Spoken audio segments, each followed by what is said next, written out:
Hey, beautiful humans. Welcome back to the Scenic Route. I'm Jen, your host, and today we're taking a detour into a topic that's uncomfortable, but again, absolutely necessary. We're going to talk about fat bias in education. And before you think, oh, this doesn't affect me, I don't have kids in school, I'm not in school anymore, I'm not fat, whatever, stick with me, please. This isn't just about weight, it's about how we all get judged on things that have nothing to do with what really matters: our abilities, our character, and our potential. There's a different way to think about mental health, and it starts with slowing down. Sometimes the longest way around is the shortest way home, and that's exactly why we're taking the Scenic Route. Hi, I'm Jennifer Walter, host of the Scenic Route podcast. Think of me as your sociologist, sister in arms, and rebel with many causes. Together, we're blending critical thinking with compassion, mental health with a dash of rebellion, and personal healing with collective change. We're trading perfectionism for possibility and toxic positivity for messy growth. Each week, we're exploring the path to better mental health and social transformation. And yes, by the way, pretty crystals are totally optional. You ready to take the scenic route? Let's walk this path together.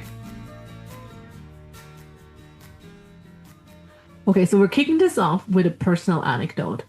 See, when my son, he usually goes to his annual checkups to our family doctor with my partner, who's able-bodied and slim, normal-bodied, of normal appearance, if you want. The appointment is always quick and drama-free. We go there, there's a checklist, it's okay. But one time I took him, it was for it was just for a checkup, because he has been sick before, and we went in 10 days later to kind of have a follow-up and see if everything is gone. So, 2 different appointments, same child, same weight, same height, same well-being, same everything, except one partner is slim, one partner is fat. And what happened? The entire conversation shifted to weight. It was suddenly about how pop soda is not a good drink for my 4-year-old child. Thanks, Sherlock. So we kind of had the same kid, same health, different treatment. And it's not just my son's healthcare. It was also my healthcare. For years, my own symptoms were brushed aside because doctors assumed my body shape explained everything, which, spoiler, it didn't. And all these small moments add up, right? They teach us what society values and what it doesn't. And as much as these personal anecdotes are valuable and every fat person has their story, it's something else when we have data to look at. So now let's take this into the classroom, because there recently has been a study published. And this German study asked the question that almost kind of sounds like a joke. It asks, does chubby Can get lower grades than skinny Sophie? And sadly, the answer in a nutshell is, spoiler, it's yes. Yes, chubby Can does get lower grades than skinny Sophie. So, in this research, wow, they studied more than 14,000 ninth graders. So that's 9th grade in Germany is around 14 to 15 years old. They compared students with the same standardized tests and abilities. Here's what they found, and it gets really interesting. Students in bigger bodies consistently received lower grades than slimmer peers. Students from lower income families also received lower grades than wealthier classmates or classmates of higher social status. And if both apply, the disadvantages are stacked. That's how intersectionalism works, right? So if you were a fat boy from lower socioeconomic status, you're basically fucked. So body size matters, socioeconomic status matters. Together, they shape futures. So I think we need to do a quick detour. Can we trust this study? Right? Whenever I share research, I want you to know this isn't about cherry picking scary numbers. So we want to see if there's actually merit behind any study you read or I'm going to share with you. So there's always kind of like the three big markers for if the study holds up. Their reliability, objectivity, and validity. Reliability is, did the results hold up across different tests? No matter like how they're analyzed, they analyzed it, they run different tests, it was robust, the bias state. Could you redo it? Could you rerun the entire thing and come to the same conclusion? That's reliability. Objectivity, did they keep their opinions out? In this case, yes, they controlled for intelligence, behavior, and personality. Right? They had standardized tests. They run models of personality tests, personality models, behavior models. They did that. Also, when you run quantitative data, it's harder. It's easier to control your own objectivity. For example, when you do an interview with someone that will mostly be qualitative research, it's really hard to take out your entire personality and your views on the matter out of it. So that's that. And the third big marker is validity. And I want to linger there for a moment because this is the trickiest one. Validity asks, are we actually measuring what we're saying we're measuring? And here's the thing. In social sciences, concepts like stress, intelligence, social class are very abstract. You can't stick a thermometer in someone's brain and measure stress the way you measure temperature, right? Researchers have to decide how to operationalize, how to turn these fuzzy concepts into measurable things. So if we take stress, you could measure it by asking how many hours someone works, but it doesn't really capture stress. So a valid study would have to ask about symptoms or common stress symptoms. Are you experiencing those? How are you feeling? Are you sleeping? Or collecting biological markers like cortisol spikes, like very different things. Or social class. How do you define it? By income, by education, occupation, cultural tastes? Each definition gives you kind of like a different angle and maybe different results. That's why validity is messy. There's no single perfect way to pin down human experience, but there's a shared common consensus among the research community. So in this study, validity mattered because the researchers weren't just comparing grades. They used standardized test scores, like objective, external measures of ability, against teacher-assigned grades. When the two didn't match, the gap revealed bias. And that's smart design. It doesn't make the study flawless by any means, but it means they really were measuring the thing they claimed to, the influences of certain variables like body size, socioeconomic status on grades. So if you remember one thing about validity, it's this. It's about asking whether the research is capturing the actual reality it wants to understand, or it's just kind of like circling around it. So these are the three big ones. Bonus checks are for transparency, right?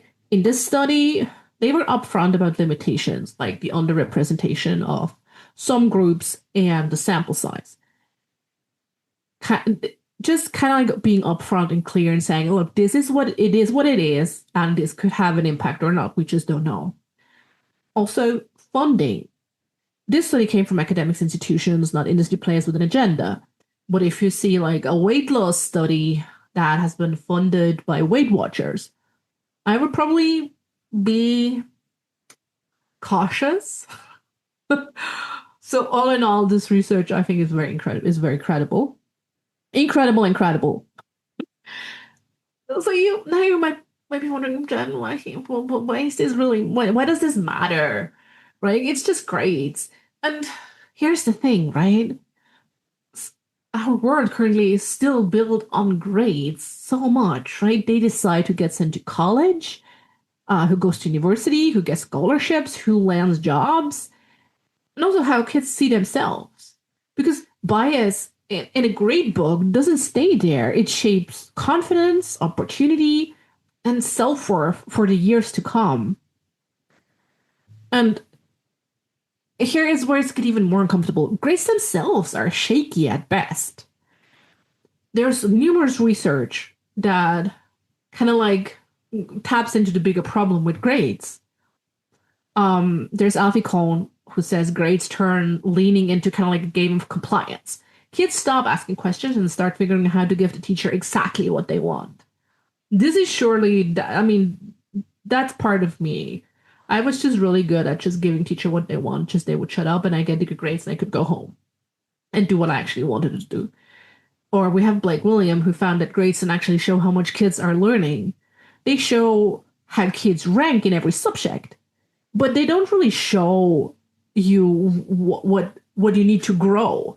Where is the potential where you can get better? It just kind of like shows what is in the moment. Brookhart showed that grades often mix in things like effort, neatness, or even personality. So again, this study goes into that. Like, there actually is. We have this study in Germany who actually showed, okay, if you're a fat boy with low economic status, this is reflected in your grades. And we have big reviews like Sadler and Stiggins who reveal that grades vary wildly between teachers, schools, and regions. So they're not so keep it short. Grades are inconsistent. They're not as reliable as we might wish they were, right? So yours truly puts it very bluntly, grades don't measure learning.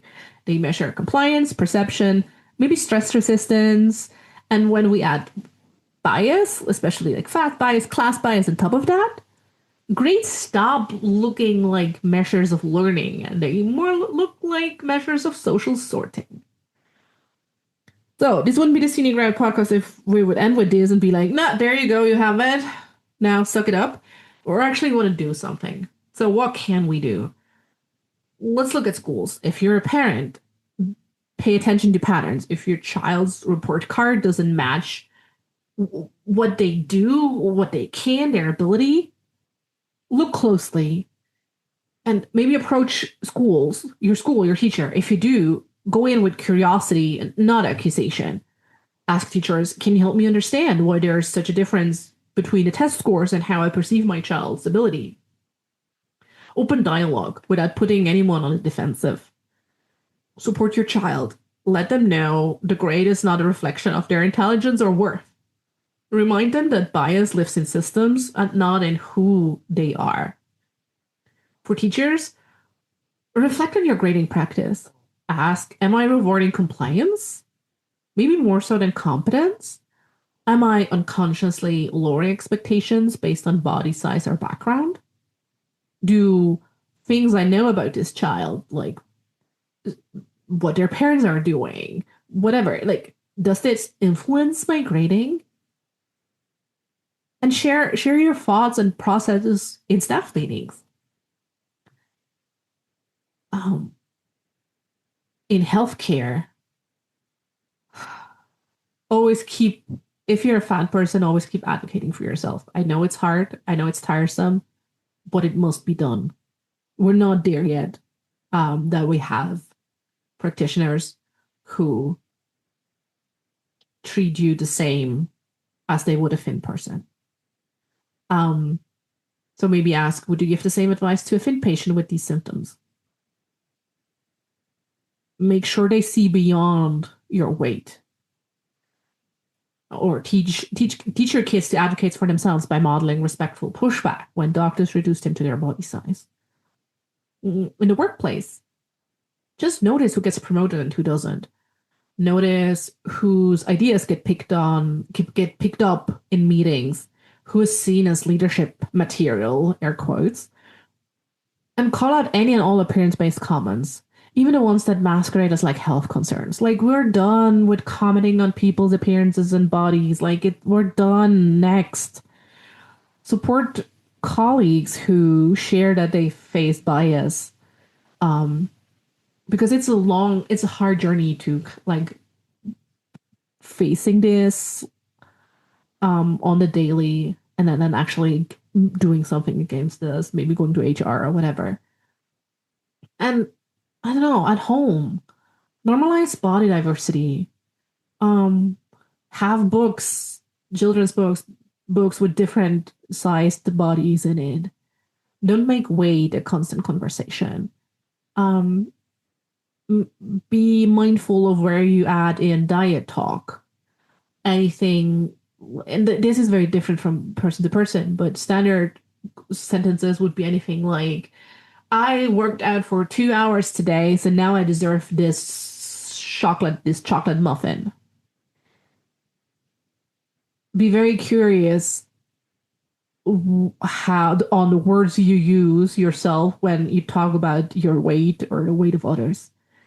Compliment your kids and other people for that matter on who they are and not how they look, because usually how they look is the least interesting part about them. Talk openly and age appropriately about bias so your kids can spot it too. Or when it comes to media, support fat creators, fat stylists, fat fashion designers, whatever. Unfollow accounts that push diet culture. Like, immediately unfollow anyone who has ever mentioned any kind of diet, cleansing, diarrhea shit tea. Like, unfollow. And share stories and uplift images that celebrate body diversity. Right? Because fat bias doesn't stop at the classroom door. It shows up in healthcare, where bigger patients get less care or the wrong care. It shows up at work, where appearances influence promotions. It shows up in media, like tired diet culture teaches us to shrink ourselves, and we know the effect on social media on the body image of young boys and girls. So bias thrives in silence. Shame thrives in silence. Challenging it every day in schools and clinics and offices. Challenging it chips away at the system. Right? And that's ultimately what we want to do. We want to chip away at it. Then here's the bigger picture. Fat bias isn't just about weight. It's about how society measures worth. When we grade kids on their bodies instead of their abilities, we're teaching them that some humans matter less. And that's not the world I want for my kid or yours. So, to end this, please share this episode with a friend or a fellow parent. Talk to your kids about bias. Ask yourself reflect on how you talk about weight and body size. And remind your kids, yourself, that worth isn't measured by a scale, and it's definitely not measured by a great book. And just keep up taking space and live your life. So that's it for today's Scenic Route. Keep taking up space, keep asking questions, keep pushing for a world where all kids and all people can drive. And just like that, we've reached the end of another journey together on the Scenic Route podcast. Thank you for spending time with us. Curious for more stories or in search of the resources mentioned in today's episode? Visit us at scenicroutepodcast.com for everything you need. And if you're ready to embrace your scenic route, I've got something special for you. Step off the beaten path with my Scenic Route affirmation card deck. It's crafted for those moments when you're seeking courage, yearning to trust your inner voice, and eager to carve out a path authentically, unmistakably yours. Pick your Scenic Route affirmation today and let it support you. Excited about where your journey might lead? I certainly am. Remember, the Scenic Route is not just about the destination, but the experiences, learnings, and joy we discover along the way. Thank you for being here, and I look forward to seeing you on the Scenic Route again.